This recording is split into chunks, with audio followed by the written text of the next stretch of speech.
नमस्कार, मी नाथा सावंत. MS मराठीमध्ये आपल्या सर्वांचं सहर्ष स्वागत आहे.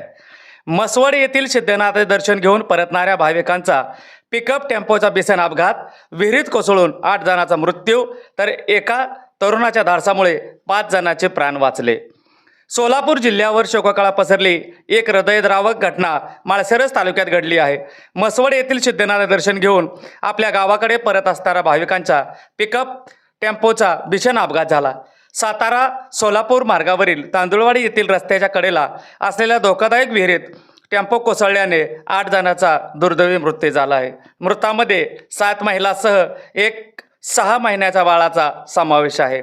ही दुर्घटना आज सायंकाळी 5 वाजण्याच्या सुमारास घडली. तांदुळवाडी परिसरात जात असताना चालकाचा वाहनावरील ताबा सुटला आणि पिकअप थेट रस्त्यालगतच्या खोल विहिरीत कोसळला. अपघात इतका भीषण होता की वाहन विहिरीत उलट्या बाजूने पडले आणि काही क्षणातच पाण्यात बुडाले.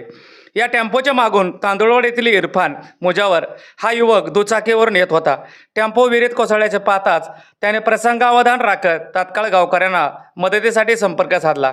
दरम्यान पाण्यात एक लहान बाळ बुडत असल्याचे दिसताच इरफानने कोणतीही पर्वा न करता विहिरीत उडी घेतली. त्याने बाळाला बाहेर काढून प्राथमिक उपचार दिले आणि त्या बाळाचा जीव वाचला. त्यानंतर ग्रामस्थांच्या मदतीने बचाव कार्य सुरू करण्यात आले.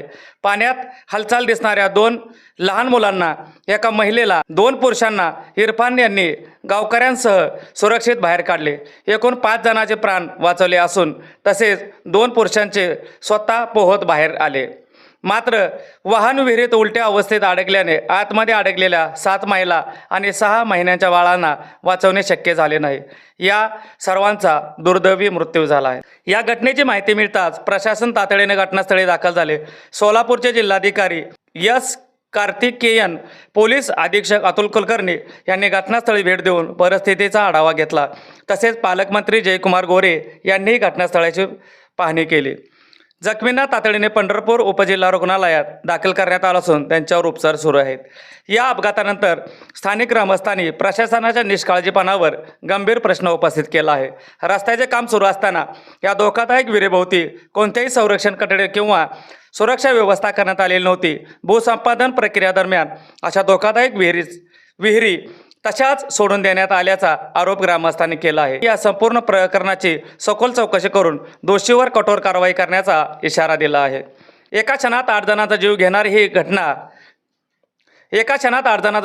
ही दुर्घटना संपूर्ण जिल्ह्याला हादरवून गेली आहे. मात्र या इरफानच्या शौर्यामुळे 5 जणांना नवजीवन मिळाले आहे. या पिकअपमधून जवळपास 15 भाविक प्रवास करत होते.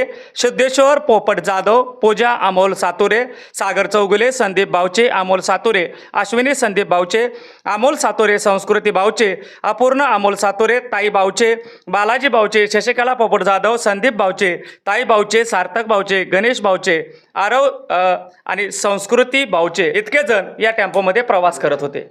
MS मराठी न्यूज, मराठी माणसाचा मराठी आवाज.